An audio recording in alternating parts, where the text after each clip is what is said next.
What's going on, everybody? I'm Patrick from POWLAX, and in this video, I'm going to be taking you through what we planned and what we did at POWLAX camp this summer, so you can get a good understanding of some fun things that you can do to make sure that the kids are enjoying the sport so that they continue to work on their skills at home and just really enjoy playing. Let's get into it.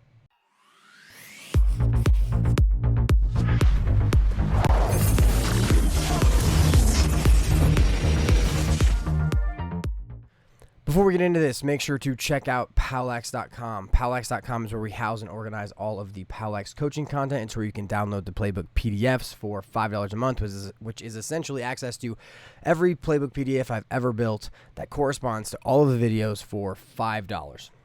And then just month to month, if you want to help support, you just pay month to month. We can create new videos. We can do new stuff. So we've got offenses, two-man game videos, defenses, transition offense, defense, box lacrosse. We've got tons of drills, skill development videos that go over how techniques work kind of in the backyard and teach kids how to play at home.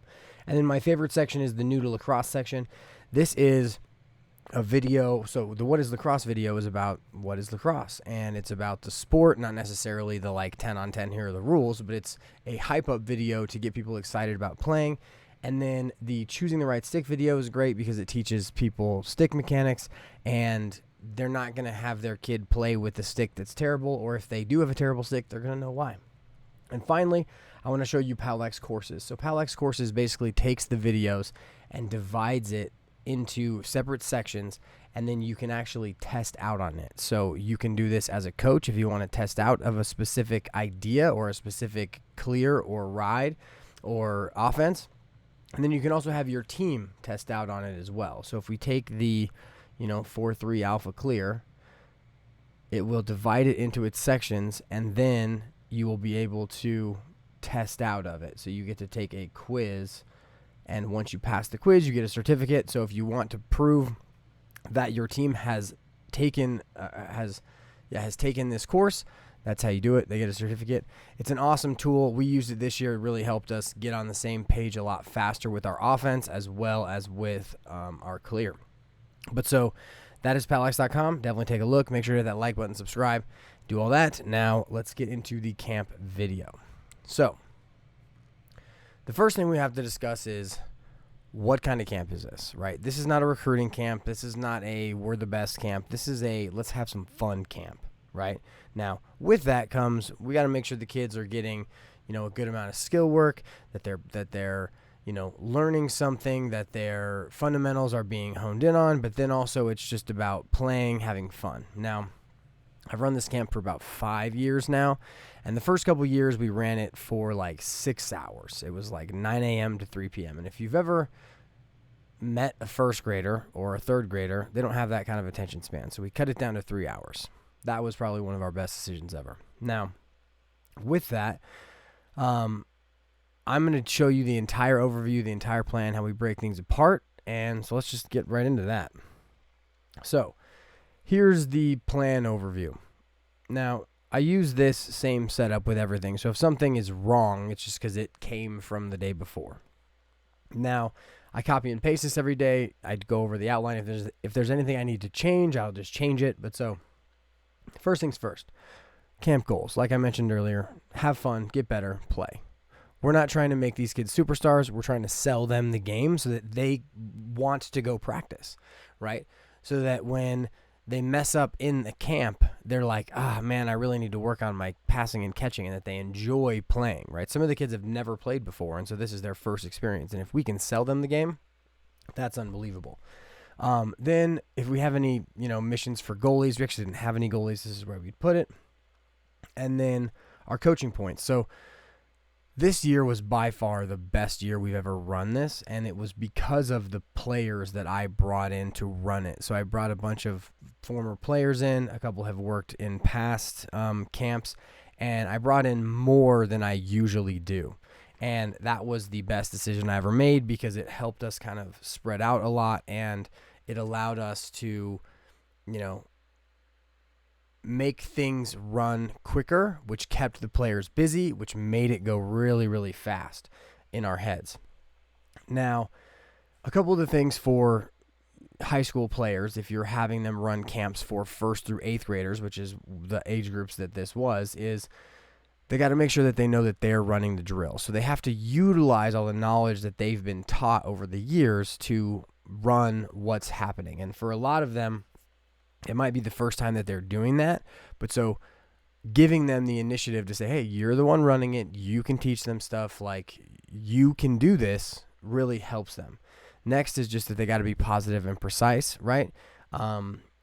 It's important for them to understand that their ability to bring, the sport to these kids, they got to be positive, right? But then the precision in what do you know, how are you explaining things really helps them to, build their understanding of how to coach and what to say. And, they've all critiqued their coaches in terms of what was said to them.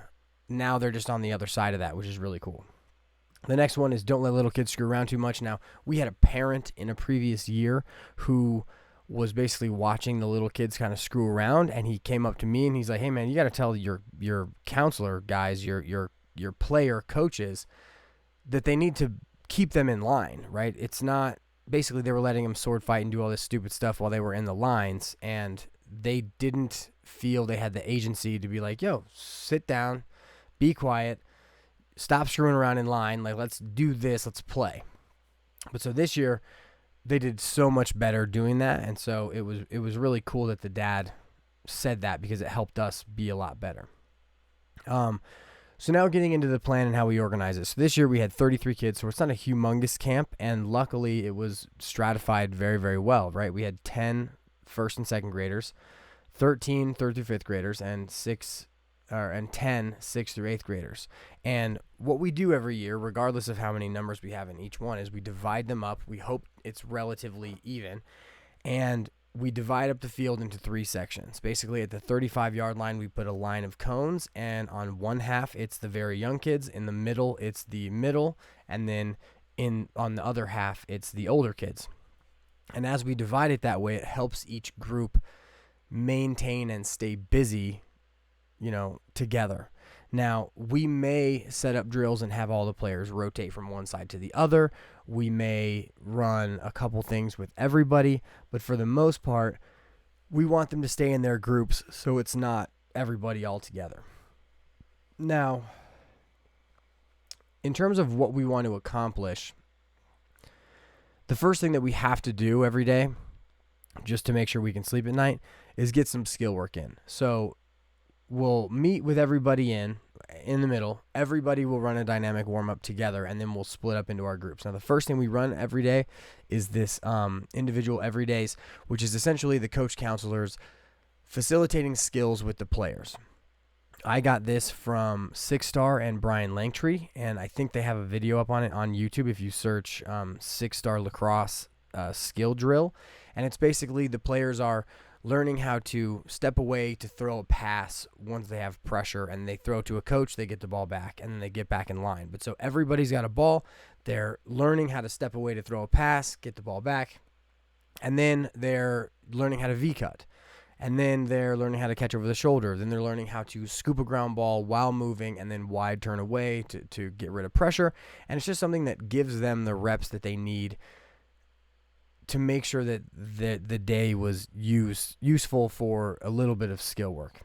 Once that's done, we go right into like playing, into shooting, and into other drills. And depending on the coaches that we have, we will run we'll have them teach a bunch. But so on this day, we did some 2v2 work with every group. It's very different for the 1st and 2nd graders than it is for the 6th through 8th graders. A lot of times for the 1st and 2nd graders, we will not do the pass down because it just stymies the drill. And so we'll just have them have the ball low, and then we'll play dummy defense on them. The other player will come pick, and then we'll hit the roll. We're just using our 2v2 VO, or our 2VO or 2v1 with the coach drills. Now, that is a portion of the teaching picks video. It's a box video, but it's definitely a fun drill to run. Now, in terms of our coaches, the next thing we did was we wanted everybody to learn everything. So I brought a bunch of poles so that everybody could run long pole. Even the first and second graders had long poles this day. And because this was the second day, I told the players who were coaching it that they had to teach one thing that they had learned with their concept. So we had the middies teach every single group the same thing 3 times. So they get an understanding of how to teach something different to the first and second graders versus the 6th through 8th graders. And they get to teach the same thing 3 times, which helps them to continue to think through exactly what it is, how they'd want to teach it, right? Because you teach something once and you're like, oh man, I totally missed that concept. But you teach it again, and then it can become a whole brand new thing, and you can refine exactly what you're doing. But so for here, we had the attack station. We had each attackman teach one thing that they wanted to teach. These, the things I put in here are just ideas that they could use. But so for the attack, they did dodging from X, where as they're coming up to the X spot, they would rocker, explode, and that would send the defenseman kind of up near GLE as they roll back, so that then the goal is in their way. It's essentially how to create a hang up with a one-on-one. And then you've got your island shooting, which is just refining your question mark, your rocker, your step away, and shooting around a screen.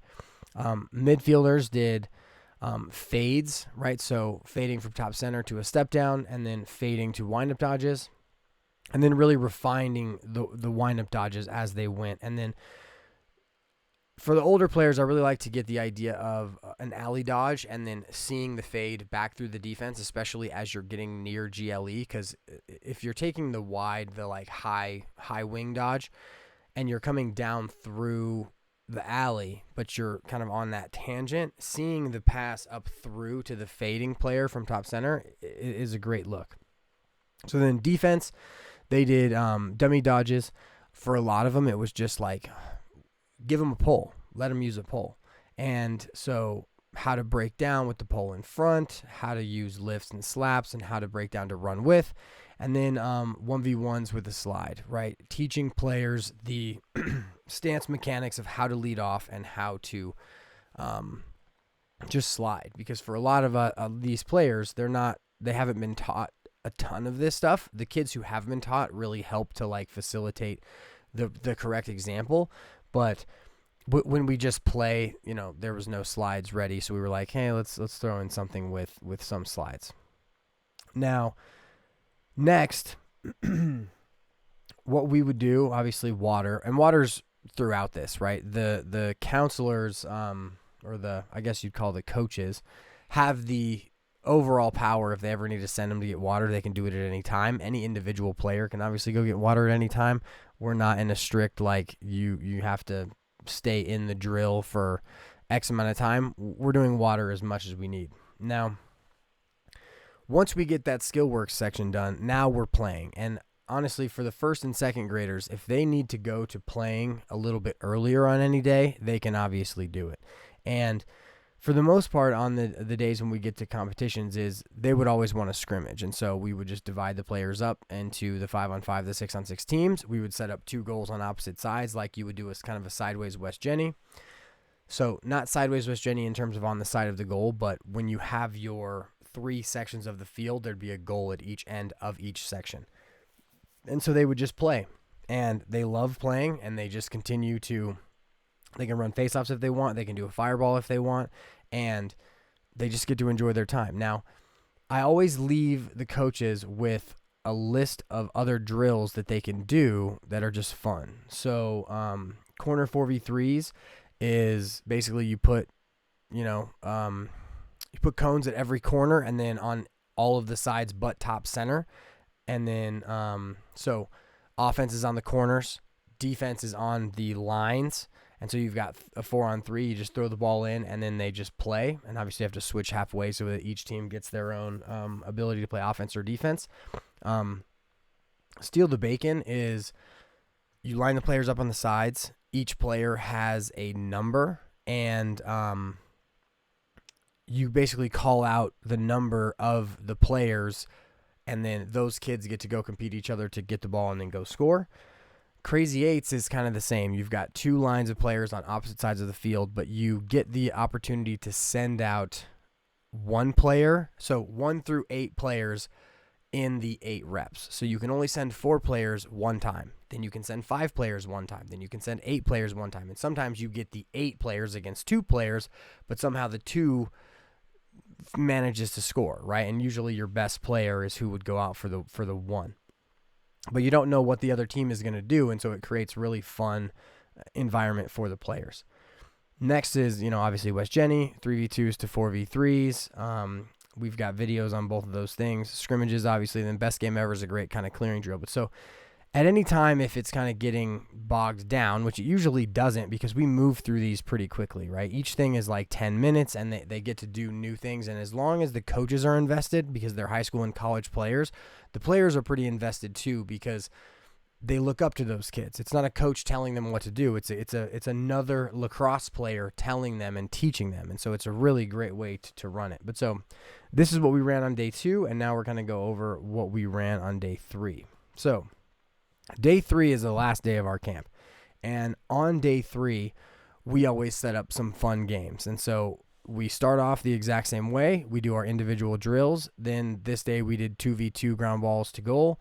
And then we did 3v2s where basically it's offense, defense out, right? It's essentially West Jenny, but it's half field because we didn't have numbers for each group because we only had like 10 players per group. So we couldn't run West Jenny both ways. You need at least 12 players plus goalies to run West Jenny both ways just because you need 6 per team because 3 got to go each way.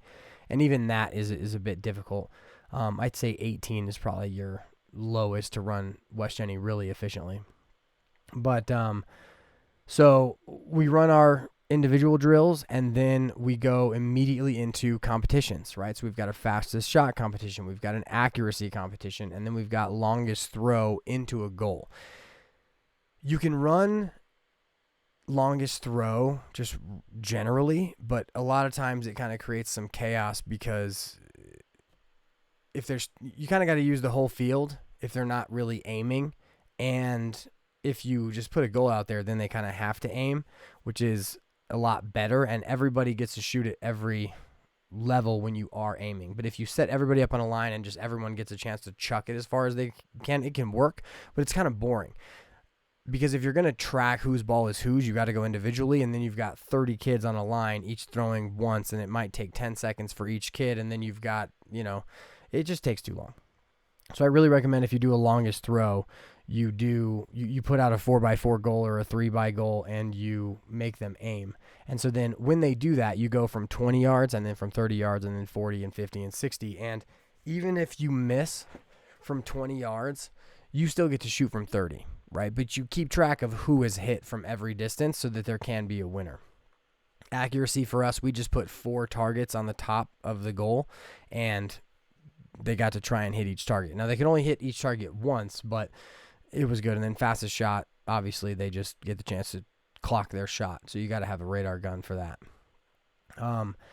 Next one is, this is probably where the kids get to have the most fun. And so every kid really enjoys playing other games, right? So we do 3 or 4 games that we divide up into their stations, and then they kind of rotate through. But so the first that I'm going to talk about is just relay races, right? We bring some benches so they can crawl under them, they can do ladders, and then they go and shoot, and then they have to go back, and it's just a relay race, right? But so creating fun little obstacles within the relay race is a really cool thing.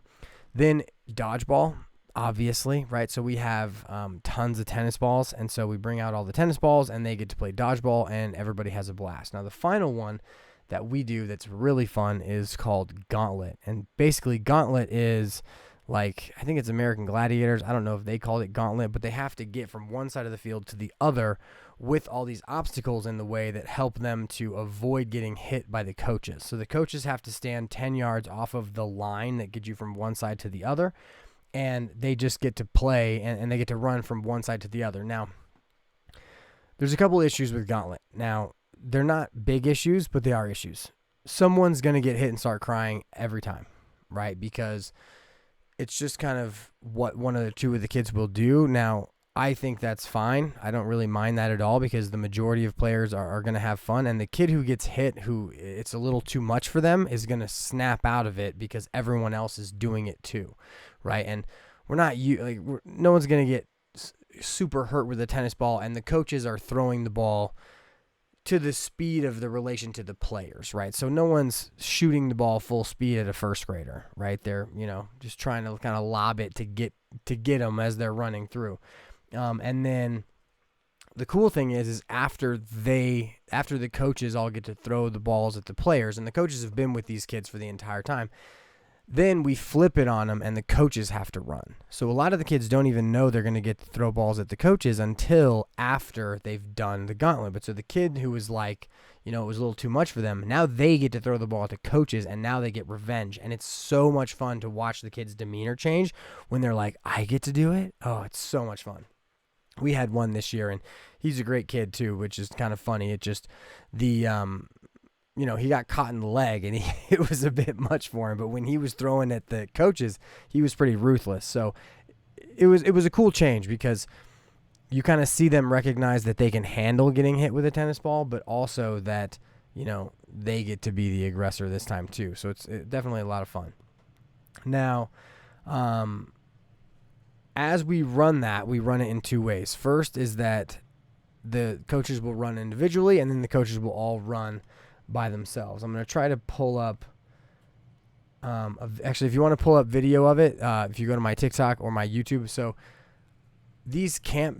because I hired enough coaches, I got to create a camp video, and I got to do some drone work and some other things. But so if you go to the POWLAX YouTube, I'll probably put it on the website as well at some point, but you can watch the videos I created on each day, and you can watch the gauntlet stuff. It's a blast. And so once we're done with these games, then we'll scrimmage, because everyone that likes to scrimmage at the end anyway, and it helps us kind of end the day in the same ways.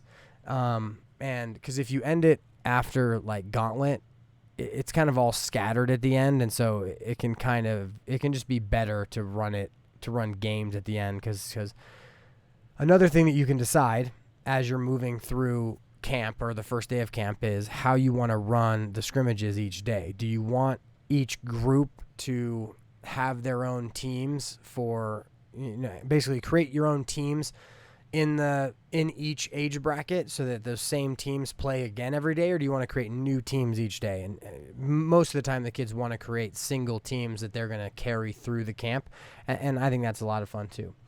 But so that's kind of what we run at camp. It's a blast. I highly recommend watching the camp videos that are on YouTube. There's a day 1, a day 2, and a day 3, and I hope that this overview has kind of helped if you needed some ideas in terms of what you want to run at camp. My best advice is hire more people than you need, and make sure that the kids that you hire are skilled players who want to get better at, understanding the game, so that as they're communicating that they're invested in it, and the kids will love it, especially if you got some kids who are going to be going to some colleges to play. It's a blast. They have a ton of fun. And, that's it. So if you have any questions for me, or you want something drawn out, or you have anything, make sure to leave that in the comment section, or hit me up at email at patrick@powlax.com. Have a good one. Hit the like button, subscribe, follow, go to powlax.com. Have a good one. Enjoy your week. It's a good Monday. I'll talk to you guys soon. See ya.